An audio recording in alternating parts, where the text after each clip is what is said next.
We interact with strangers every single day. The cashier at the grocery store, the person in the elevator, the driver of the car next to you at a red light. Most of the time, it's completely forgettable. Just background noise in your day.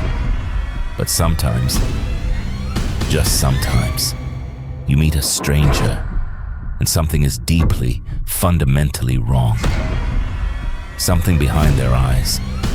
Something about the way they move, or the way they speak, or the way they look at you like they already know something about you that they shouldn't. 3 stories tonight. 3 strangers.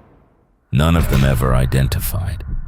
And all 3 of the people who told me these stories said the same thing afterward. They still think about that person. Every single day.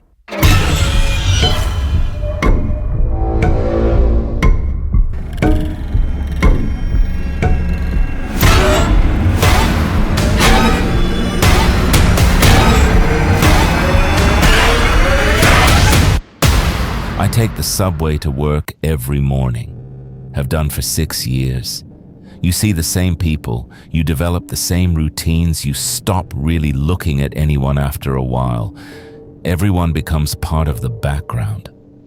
But one Tuesday morning about a year ago, I got on the train at my usual stop and immediately noticed a man sitting alone at the far end of the car, which wasn't unusual. What was unusual was that he was watching me. Not glancing. Watching. Directly, openly, without any pretense of looking away. I sat down across the car and pulled out my phone. When I looked up a minute later, he was still watching me. Same expression, completely neutral, just studying me. I told myself he was just zoning out in my direction. That happens. I looked back at my phone. 2 stops later, I looked up again. He had moved. He was now sitting in the row directly across from me, 3 seats to my left. I had not heard him move. The train was not that loud. He had crossed the entire car and sat down closer to me. Without making a sound, I noticed. He was still watching me. I stood up and moved to the next car. I walked through the connecting door, sat down, and looked back through the window in the door. He was standing at the window on the other side, watching me through the glass. I got off at the next stop, 2 stops early, and waited for the next train. As my train pulled away, I could see him through the window, still standing, watching me on the platform until the train disappeared into the tunnel. I reported it to the transit authority. They said they'd look into it. I never heard back. What bothers me most is not what he did. It's what he didn't do. He never spoke, never gestured, never showed any emotion at all. He just watched. Like I was something he was waiting on. Like I had something he intended to collect. I drive to work now. This is from my friend Caleb. He's one of the most level-headed people I know, which is why it meant something when he called me after this happened, voice shaking, and said, "Something is seriously wrong, and I don't know who else to call." Caleb was driving home late on a Thursday night, around 11:30, after a long shift. He pulled into a gas station on the edge of town to fill up. The station was mostly empty. Just one other car at the pumps, a beat-up sedan with no one in it. While his tank was filling, a woman came out of the gas station convenience store.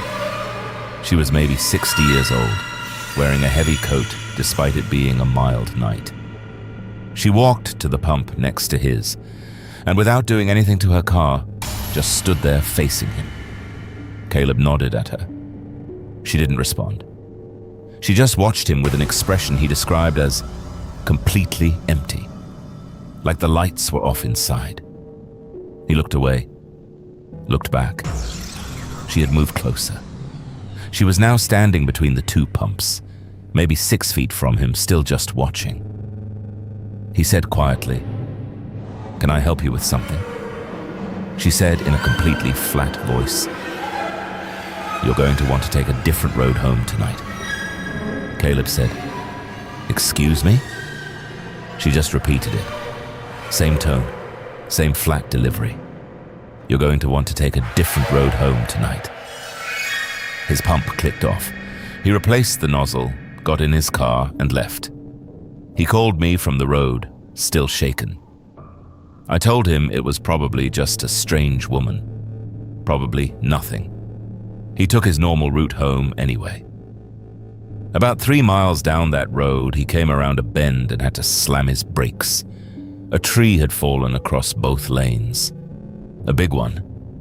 It must have come down recently because there were no emergency vehicles yet. If he'd been going highway speed and come around that corner without slowing, he would have hit it head on. He sat in his car for a long time before he called me back. We have never been able to explain how she knew. I'm going to tell you right now that my sister and I made a mistake. We know that. We've talked about it many times since. You don't pick up hitchhikers. Everyone knows that. We knew that. But it was raining hard and he was standing at the side of a rural highway with no shelter in sight, soaked to the bone. And we stopped. He looked ordinary enough. Mid-30s, plain clothes, small backpack. He said he was heading to the next town, about 15 miles up the road. We said we'd take him. He got in the back seat and we pulled back onto the highway. For the first few minutes, everything was fine. My sister made small talk. He answered in short sentences. Nothing alarming. Then she asked his name. He paused. A long pause. And then he said a name. I won't repeat it here. But the way he said it was strange. Like he was choosing it. Like he'd considered several options and selected one. My sister asked where he was coming from. Another long pause. Back that way, he said. Nothing else. I glanced in the rearview mirror. He was staring out the window, but his reflection was wrong somehow. I can't fully explain this. His face in the mirror looked different from his face when I turned to check directly. Not drastically different, just slightly off. Like the reflection wasn't quite syncing up correctly. I told myself it was the rain on the windows distorting things. About 10 minutes in, my sister's phone died. Completely. Full battery when we'd left, dead with no warning. Mine did the same thing 30 seconds later. Both phones at the same time, with no explanation. I looked in the mirror again. He was watching me now, not out the window. Watching me in the mirror. And he was smiling. I pulled over. I said we'd just gotten a text, a lie since our phones were dead, and that we had to turn around. I said I was sorry, that we couldn't take him the rest of the way. He said very calmly, "That's all right. I'll find another way." He got out. We drove. I watched in the rearview mirror as he stood there in the rain, getting smaller as we drove away. He never moved to flag down another car. Never walked in any direction. He just stood there watching us leave until we went around a curve, and he disappeared from view. Both our phones turned back on the moment we rounded that curve. Full battery. Like nothing had happened. We have never told anyone the full story until now. Partly because we're embarrassed we stopped in the first place. But mostly because we know how it sounds.